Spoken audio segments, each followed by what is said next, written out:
అది సౌందర్యం. రూపం దేహి, నేను అలా నిలబడగలిగినటువంటి అదృష్టాన్ని నాకి.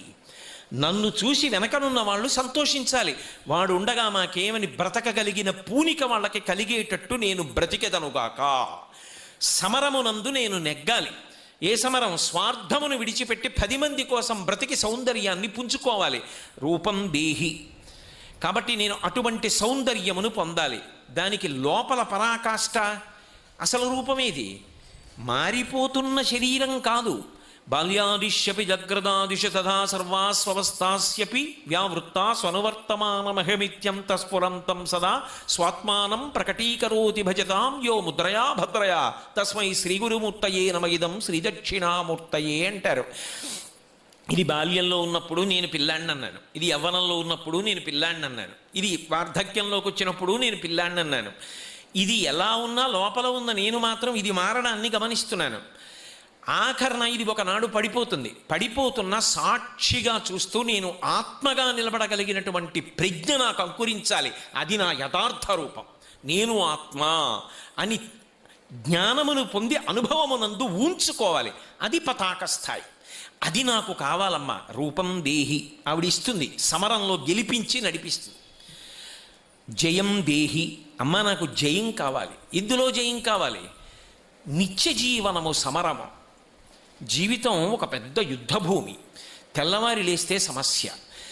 అసలు ఉత్సాహవంతుడేమని ఆలోచిస్తాడో తెలుసా? ఆవిడ అనుగ్రహం ఉన్నవాడు అంటాడు, సమస్య లేని నాడు జీవితానికి వైభవం ఎక్కడుందంటాడు. ఒక సమస్య ఉందనుకోండి, దాన్ని తట్టుకుని నిలబడి ముందుకెళ్ళాడనుకోండి, వాడి జీవితాన్ని ఆదర్శంగా చెప్తారు. ఒక సమస్య వచ్చేటప్పటికి చతికిలు పడిపోయాడు అనుకోండి, ఎందుకు చెప్తారు? వాడి జోలికి వెళ్ళగరా బాబు, నీకున్న ఉత్సాహం తీసేస్తాడంటారు. చీకటి లేకుండా వెలుతురు గౌరవం ఎలా తెలుస్తుందండి? ఆకలి లేకుండా అన్నం విలువ ఎలా తెలుస్తుంది? దాహం లేకుండా నీటి విలువ ఎలా తెలుస్తుంది? కష్టం లేకుండా జీవితంలో ఉంచుకున్నటువంటి గౌరవం ఎలా తెలుస్తుంది? పైకి రావాలి అంటే కష్టాన్ని తట్టుకోవాలి. వీళ్ళు మహాత్ములు అని జీవితాలు చెప్పినప్పుడు ఎవరికి చెప్తారు? కష్టాలు తట్టుకుని అచంచల విశ్వాసంతో నిలబడిన వాళ్ళు ఎవరున్నారో వాళ్ళని మహాత్ములు అని వాళ్ళ జీవిత చరిత్రల్ని పిల్లలకి ప్రబోధం చేస్తారు. అంతేగాని చిన్న కష్టం వచ్చేటప్పటికి నేల మీద చతికిలు పడిపోయిన వాడి గురించి చెప్పి అలా జీవితంలో బతుకు అంటారా ఎవరైనా? సమర విజయ కోటి. అమ్మా, నేను జీవితంలో ఎత్తుపల్లాలు వస్తాయి, కష్ట సుఖాలు వస్తాయి. అవి వచ్చినప్పుడు నువ్వు ఉండగా నాకేం భయం అని నేను నిలబడగలిగిన ధైర్యాన్ని నాకి. నేను ముందుకెళ్ళాలి, ఆ సమస్యలను ఛేదించాలి, నేను ముందుకెళ్ళి కీర్తివంతుణ్ణి కావాలి. ఆ శక్తి నా అంత నాకుగా ఉండొచ్చు, ఉండకపోవచ్చు. నువ్వు అనుగ్రహించు, నువ్వు శక్తి స్వరూపానివి కనుక.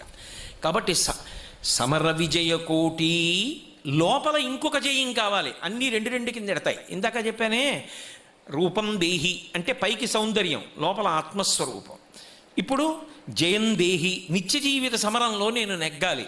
ఆంతరమునందు శ్రద్ధావంతుణ్ణి కావాలి. ఎందుకో తెలుసా? అసలు పెద్ద సంఘర్షణ ఎక్కడుంటుంది అంటే ధర్మమును పట్టుకోవడానికి ఉరిపిడి ఉంటుంది.